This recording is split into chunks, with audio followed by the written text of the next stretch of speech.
nominees for GameSpot's 2007 Game of the Year are BioShock, The Orange Box,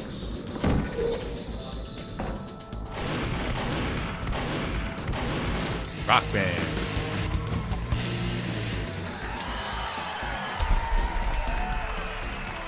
God of War 2,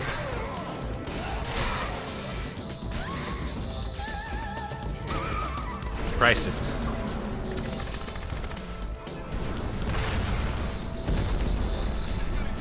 World and Conquer,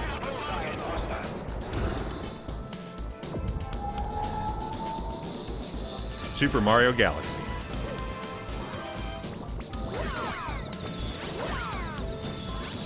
Call of Duty 4 Modern Warfare,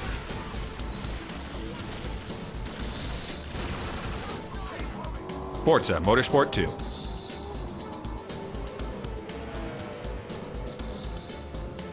Halo 3,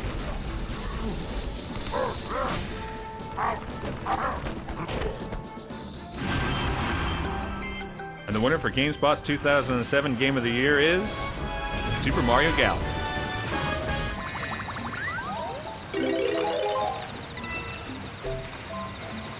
The 2007 was an insane year for video games. We saw a lot of amazing franchises come back this year. You had Call of Duty 4, Super Mario Galaxy, Halo 3, The Orange Box. And what's really crazy is that every time one of those games came out, everyone's like, oh, well, that's got to be Game of the Year, right? It's like when BioShock came out in August, everyone's like, well, what's going to beat BioShock? It's like, that game is awesome. And then it's like, oh, well, yeah, except that now here's Halo 3. And when Halo 3 comes, all right, well, whatever. But then World of Conflict came along. Then there was like Crisis and Orange Box and Mario Galaxy, and it just kept going and going and going. This is probably the first year where we've had so much representation from across like all the major genres. We had puzzle games, RPGs, action games. If you want first-person shooters, real-time strategy games, if you want platformers, everything that's out there is just premium. It's like this year, it was just straight up B-A-N-A-N-A-S, bananas. Totally bananas. Unfortunately, we got to go with one. You can only have a Game of the Year. We can't just punk out and say, oh, they're all really good. Got to choose one. And in this case, the last one to do the head chopping was Mario Galaxy.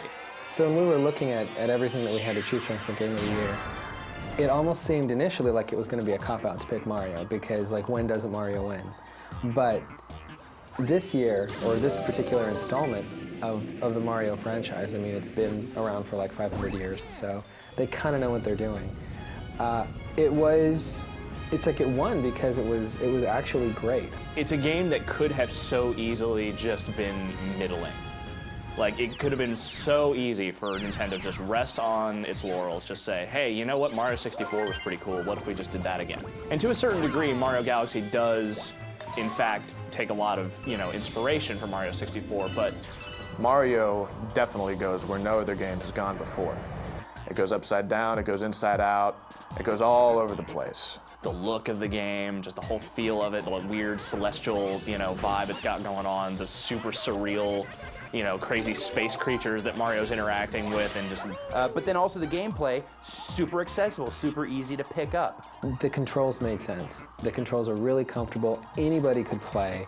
But then at the same time, the way that it uses the physics and all these weird little asteroids and planets and these abstract levels really gave it its own feel.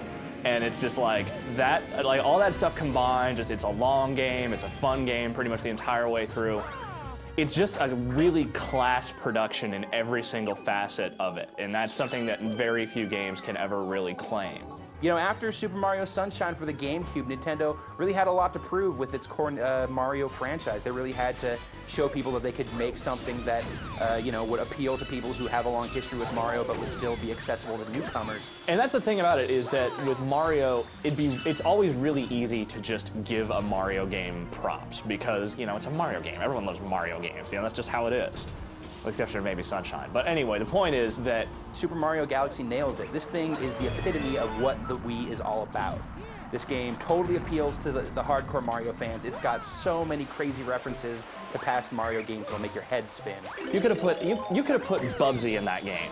As long as the level design was the same and the whole, just every other facet of that game was identical. You just took the Mario nostalgia out of it. That game would still be pretty friggin' awesome. It's got so much enthusiasm to it, and It's about thinking and about playing. It's an imaginative, fun game. It's not about, racking up a body count, blowing things up, escaping from reality, or doing something to take your mind off of anything else. It's just a fun play experience. it's also super weird. I think that's the thing that it might be easy to gloss over, is that Super Mario Galaxy is a bizarre game. Mario games from the get-go, you're climbing up scaffolding to fight a monkey who stole your girlfriend. He's throwing barrels at you, and then you're in sewers, and then you're in some sort of mushroom kingdom, and there's turtles. It's always been really weird, and Galaxy stays weird, but in its own way. So yeah, in a year where, a billion different awesome games came out, it takes something really pretty special to kind of stand out amongst that pack. Every other game on this list is phenomenal. Again, top of its class. It would be hard-pressed to find another game in its genre better than what it is. But each of them comes with some sort of caveat. Each of them, there's like, well, this is really good, but there's this. This is really good, but there's this. And the thing about Mario Galaxy that makes it stand out is just the fact that every single component, everything it does, is awesome in one way or another. There's no one part of that game that sucks. It's long, it's detailed, it's beautiful to look at, hella fun to play in practically every single level, every single part of it. That's just something that games can't claim these days, almost ever. And that Galaxy really pulled that off is really awesome.